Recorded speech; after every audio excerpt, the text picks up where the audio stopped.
Peace, love, and light, beautiful souls. Welcome to my channel. My name is Mumeanha. If you're new here, be sure to subscribe, thumb up this video, comment below, and of course, tap the little bell for all to be notified when I'm posting new readings and content. This is a divine feminine reading. We're checking out where your energy is, where it needs to be. For some healing, for some growth, I'm going to be using my soul sister Maduk's Beauty Tarot, and I'm also going to be using Mystic Moon's Divine Feminine Healing Oracle, okay? So we have a lot of fire energy that came out. Okay, we got Seven of Wands. So some of you are learning to defend yourself. Some of you are learning to set boundaries. For others, this is what you need to learn. You need to learn to actually set some boundaries, put some distance between you and the people who aren't really serving a pure purpose in your life. They're not bringing you any substance. They're not giving you any growth.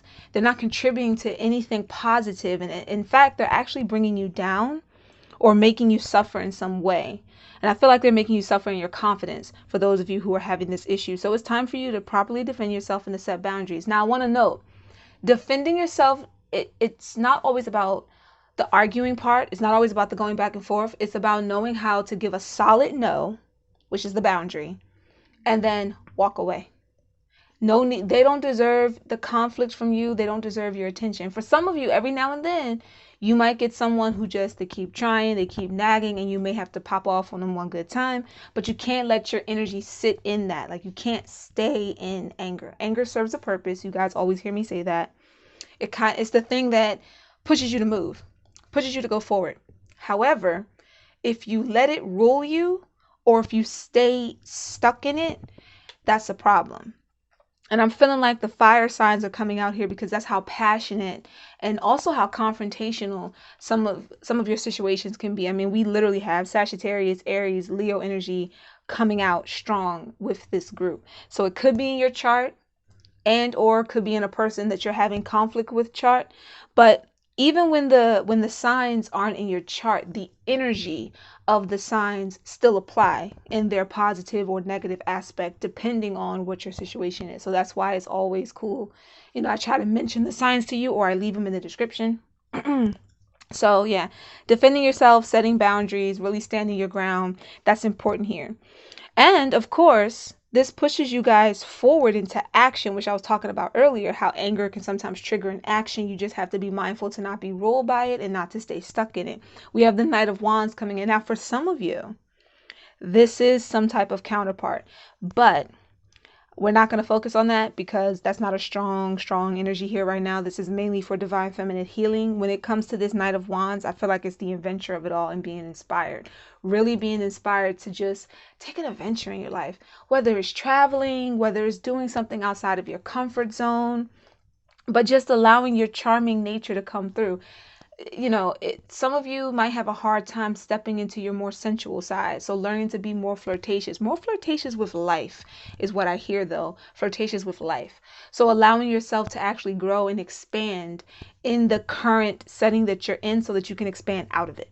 So if right now you find yourself stuck in a rut, understand that rut it's not a permanent thing.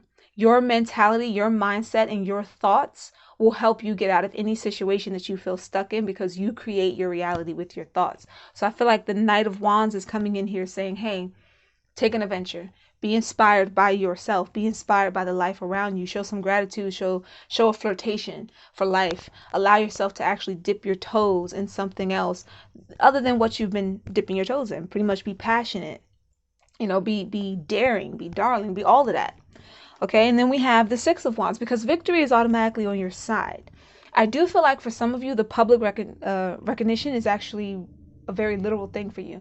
There's something you've been working on or something that you've been participating with, and you're going to have some type of public. For some of you, it does feel like some type of maybe event. Maybe you were like event planning for something or an event was being planned for you and there's some type of public applause that I see you getting. Like I see a bunch of people applauding. For others, this is spiritually and amongst like personal friends and family. There's something that you got through, some type of struggle. Could be coming out of your comfort zone, could be standing your ground. And there are people in your corner or who will be in your corner that are applauding you on as you go through. Some good news coming in for a lot of you in this collective. some type of reward. But the bottom line is victory. I keep hearing victories on your side, victories on your side, victories on your side 3 times. That's a trinity. So if you've been feeling like you're losing at something, no, you're full of abundance. Recognize that you're full of abundance and allow yourself to really step into that. So let's see what the healing part of all of this is. We have headspace. I have the ability to change my mood by my thoughts. What did I just say? And I am choosing to think. I focus on things that bring me joy, not on things that rob me of my peace. So what was I saying about that? Setting boundaries, right? Getting rid of anyone in your life. And look, it don't have to be confrontational. It just doesn't. You can simply speak your piece. They either hear it or they don't. You go on about your existence. You don't have to pick up the phone. There doesn't have to be a back and forth. In fact, if you find you're dealing with someone who they don't even let you get a word in edgewise, okay, say what you have to say in a letter. You don't even have to send it to them. You can just write down your thoughts, write down your feelings, vent it out. Make sure that you're actually venting it into that paper from that, from that pen onto that paper. And then you can either burn the paper, rip it up and throw it out and be done with it. This doesn't have to be a lingering thing. You learned your lessons. You can make another list where because you probably already spent time thinking of all the negative things that the person brought in your life. Sit down and write down all of the positive lessons that came out of those situations. What did you learn? And make sure it's actually a learning experience and not something that made you jaded or made you revert to a negative mentality, but it's actually something where you say, you know what, now I know what I'm not going to tolerate. Now I know what real friends are because clearly I experienced what the bad ones are. So now I know what to look for and so on and so forth. And you allow yourself to move forward. You wish them the best, pray that they find some type of, clarity in their life, because at the end of the day, you don't want hurt people to stay hurt people. They keep hurting people. And you don't want to think too negative about that. You really don't want to think negative about it at all because it can always loop back around. So clear your headspace. Make sure that you're actually putting yourself in a more positive, productive headspace. Vent your feelings out on paper or to the person. They either receive it and they're willing to work something out, or you move forward. And I'm feeling like for a lot of you, this is like family members and friends more so than a counterpart, but take it how it resonates. So it's still a general reading. Take what resonates, leave what doesn't. Next, we get into future. And I love how the future card here, the person looks like a warrior. And we were just talking about being more passionate and more flirtatious with life, taking an adventure, being inspired, which is the warrior's way. So let's get into what it says. Shift your focus onto present events rather than what's ahead. The future is not meant to be known. So for those of you who you're sitting and you're wondering how can I get out of this rut? How am I going to go forward? How? All these questions, blah, blah, blah. It's not saying not to plan for the future, but you got to be flexible in what you plan. You want to be able to set goals and set intentions and not be attached to how they unfold. That way you give the universe the opportunity to really expand on what you want. And while you're at it, that whole flirting with life and taking an adventure, that's what you do in the present. That's what you do in the now. And you'll see it'll get you from point A to point B real fast. Y'all always hear me talk about quantum leaping. You'll quantum leap to where you need to be, but you have to allow it. Everything is set upon your intentions and what you allow. You do have a choice. Never for a second, if you were thinking it before, get rid of it now. Don't think that you don't have a choice. You do. There are pros and cons to your choices, but the bottom line is you do have a choice. No one can rob you of your choice. It's yours. Just like no one can take your joy. It's yours. So at some point, if you feel someone's taking those kind of things from you, it's because either in your subconscious or consciously, you are allowing it. Don't allow it. Don't fret about the future. Plan for it. You can be organized for it, but don't be super attached to how it unfolds, because there's going to be a lot of mystery. That's a part of the excitement. And you have to allow yourself to be open for those excitements to come in, for those blessings to come in. And next we have behavior. And I felt like this was going to come out for some of you guys. We have behavior, which is, I will not engage in behavior that don't align with my values and belief systems.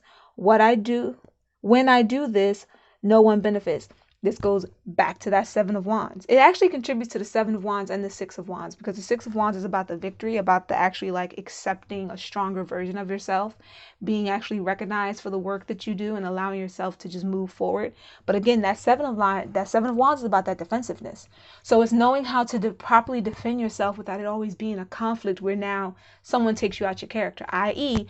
being ruled by anger, where now you popping off in a way that you wouldn't typically do. You're acting out in a sense. And again, for some of you, hey, you may have to cuss somebody out one good time. We're real around here. But it's one thing to cuss someone out and then let it go. You vent the situation, you moved on, and then to keep reliving it, keep revisiting it. Every time you see the person, you want to argue again, or you start just acting a fool for no reason. I mean, let's keep it a buck. It happens, right? So this is letting you know, don't put your vibration in that negative behavior. No one benefits. Who cares what you think that may affect them with? You're not benefiting from that energy. In fact, when we're in a strong energy of anger, depression, or any kind of low vibrational red line energy like that, it's easy for someone to come in and manipulate. It's easy for someone, most people don't want to believe in spell work, but you're speaking spells every day, my love. Talking is spells. That's why we say spelling when we write. It's all spell work, because everything you say can become a reality. You can speak a negative thing on a person, they can speak a negative thing on you. But the clear thing here is, do you accept it? Do you accept what that person is putting you with, or that jinx, or whatever it is? If you don't accept it, and you put up your protection, and you begin to put your reinforcements in your mind, your guardians, your guides, then they can't affect you. And when something pops up, when they try to challenge you, you know how to defend yourself, whether that's spiritually, physically, or mentally. But it's all about having more control and being more balanced. So I feel like some of you probably should practice like yoga, meditation. There's different forms of meditation. There's many different forms. However, I would say maybe focusing on certain mudras and mantras are key here. Listening to certain tones and frequency, and feel the difference. Like really test it out. Sit with yourself prior and just kind of see where your energy is. And then when you're listening to like the singing bowls and you're doing the mudras and the mantras, check back in maybe 3 minutes after that and then compare. You can even write it down, like here's how I feel now, here's how I feel after. It's key sometimes to actually see your growth, to actually watch yourself go through different phases and stages. Now, if you feel like I'm talking fast, it's because the energy is coming in here fast and it's actually kind of taking my breath away. Like I said, it's a lot of fire. It's fire. So the fire signs, if you're watching, you already know what parts of these are for you, what you resonate with, what you don't. But even if fire isn't in your sign or isn't anywhere in your chart or whatever the case may be, this can still apply here. The fire represents the passion. It represents the action that we put into something. Like I tell you guys, whenever I'm doing the tarot for you, especially since I normally don't need the cards. So the way I simplify the tarot, the wands, it's just like swords. It's like an in-between space between the spiritual and the physical. It leans more into the spiritual though. And it's that passion that sparks what our emotions are building up within us. It's what leads us to eventually having to have clarity, the swords energy, in order to manifest into the physical world, the pentacles energy, what we're trying to do. So the more passionate you tend to be about something, the more likely you will act upon it. And then after that, you need some clarity so that you're not just kind of like rushing in with no real direction. You want to make sure you have some sense of direction. And with that Knight of Wands, some of you, your charming aspects, you don't really put it on display enough. I feel like some of you are kind of shy with it. You've probably had people say, oh, you're so charming, you're so sweet, you're so this, and you just kind of like ignore it. And this is telling you it's time to just allow all those different parts to come in and flow from you naturally. Just allow yourself to be in a higher vibration, a higher, have a higher opinion of yourself. Set a standard. It's nothing wrong with setting a standard, but again, like with all things, be flexible and don't be super attached to what you think you should be, how you think you should look, how you think you should talk. Let stuff come from you naturally. Be mindful of your behavior. Don't worry too much about the future. You can plan for the future, but don't stress yourself out. Don't think that you need to know every single little aspect, and make sure your headspace is clear. And that's your readings, my love. It was pretty quick compared to what we normally do. Blessings to you on this Venus Friday night. Peace, love, and light, beautiful souls.